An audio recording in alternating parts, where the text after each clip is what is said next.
क्या एक महान ऋषि भी मोह में पड़ सकते हैं? और क्या भगवान विष्णु स्वयं किसी को पाठ पढ़ाने के लिए वानर का रूप दे सकते हैं? शिव पुराण की यह कथा आपका दृष्टिकोण बदल देगी।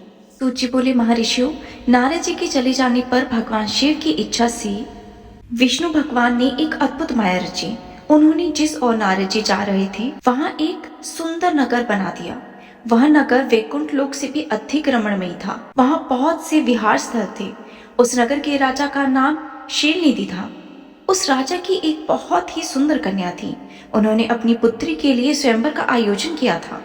उनकी कन्या का वरण करने के लिए बहुत से राजकुमार वहां पधारे हुए थे। वहां बहुत चहल पहल थी। इस नगर की शोभा देखते ही नारद जी का मन मोहित हो गया। जब राजा शीलनिधि ने नारद जी को आते देखा तो उन्होंने सादर प्रणाम करके स्वयं सिंहासन पर बिठाकर उनकी पूजा की। फिर अपनी देव सुंदरी कन्या को बुलाया। उसने महर्षि के चरणों में प्रणाम किया। नारद जी से उसका परिचय कराते हुए शीलनिधि ने निवेदन किया, हे महर्षि, यह मेरी पुत्री श्रीमती है। इसके स्वयंवर का आयोजन किया गया है। इस कन्या के गुणों और दोषों को बताने की कृपा कीजिए। राजा के ऐसे वचन सुनकर नारद जी बोले, राजन, आपकी कन्या साक्षात्कार लक्ष्मी है। इसका भावी पति भगवान शिव के समान वैभवशाली, त्रिलोक जयी, वीर तथा कामदेव को जीतने वाला होगा। ऐसा कहकर नारद जी वहां से चले गए। शिव की माया के कारण वे काम के वशीभूत हो सोचने लगे कि राजकुमारी को कैसे प्राप्त किया जाए। स्वयंवर में आए सुंदर एवं वैभवशाली राजाओं को छोड़कर भला यह मेरा वरण कैसे करेगी। वे सोचने लगे कि नारियों को सौंदर्य बहुत प्रिय है। सौंदर्य को देखते ही श्रीमती मेरा वरण कर सकती है। ऐसा विचार कर नारद जी फिर विष्णु लोक में चले गए और उन्हें राजा शीलनिधि की कन्या के स्वयंवर के बारे में बताया तथा उस कन्या के साथ विवाह करने की इच्छा व्यक्त की। उन्होंने भगवान विष्णु से प्रार्थना की कि वे अपना रूप उन्हें प्रदान करें ताकि श्रीमती उन्हें ही वरे। सूची कहते हैं, महर्षियों, नारद मुनि की ऐसी बात सुनकर भगवान विष्णु जी हंसने लगे और भगवान शंकर के प्रभाव का अनुभव करके उन्होंने इस प्रकार उत्तर दिया।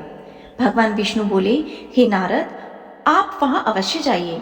मैं आपका हित उसी प्रकार करूंगा जिस प्रकार एक पीड़ित व्यक्ति का श्रेष्ठ वैद्य करता है, क्योंकि तुम मेरे सबसे प्रिय हो। ऐसा कहकर भगवान विष्णु ने नारद जी को वानर का मुख तथा शेष अंगों को अपना मनोहर रूप प्रदान कर दिया।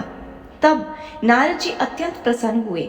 अपने को परम सुंदर समझकर शीघ्र ही स्वयंवर में आ गए और उस राजा की सभा में बैठे। उस सभा में रुद्रगण ब्राह्मण के रूप में बैठे हुए थे।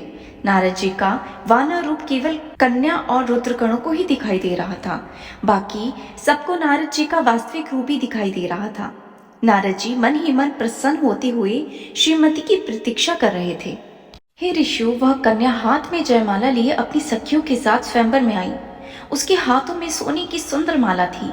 वह शुभ लक्षणा राजकुमारी लक्ष्मी के समान अपूर्व शोभा पा रही थी। नारद मुनि का भगवान विष्णु जैसा रूप और वानर जैसा मुख देख वह कुपित हो गई और उनकी ओर से दृष्टि हटाकर वनवांछित वर की तलाश में आगे चली गई। सभा में अपने मनपसंद वर को ना पाकर वह उदास हो गई। उसने किसी के भी गले में वरमाला नहीं डाली। तभी भगवान विष्णु वहां राजा की वेशभूषा धारण कर वहां पहुंचे। भगवान विष्णु को देखते ही उस परम सुंदरी ने उनके गले में वरमाला डाल दी। भगवान विष्णु जी राजकुमारी को साथ लेकर तुरंत अपने लोक को चले गए। यह देखकर नारद जी विचलित हो गए। तब ब्राह्मणों के रूप में उपस्थित रुद्रगणों ने नारद जी से कहा, हे नारद जी, आप व्यर्थ ही काम से मोहित होकर सौंदर्य के बल से राजकुमारी को पाना चाहते हैं। पहले जरा अपना वानर के समान मुख तो देख लीजिए। सूजी बोले, यह वचन सुनकर नारद जी को आश्चर्य हुआ। उन्होंने दर्पण में अपना मुख देखा। वानर के समान मुख को देखकर वे अत्यंत क्रोधित हो उठे तथा दोनों रुद्रगणों को श्राप देते हुए बोले, तुमने एक ब्राह्मण का मजाक उड़ाया है, अतः तुम ब्राह्मण कुल में भी पैदा होकर राक्षस बन जाओ।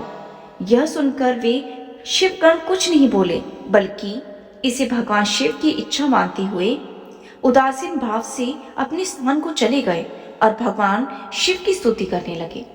यह कथा सिखाती है कि ना ज्ञान का अहंकार, ना सौंदर्य का गर्व, केवल शिव भक्ति ही सत्य है। अंततः सब शिव में ही लीन है। हर हर महादेव।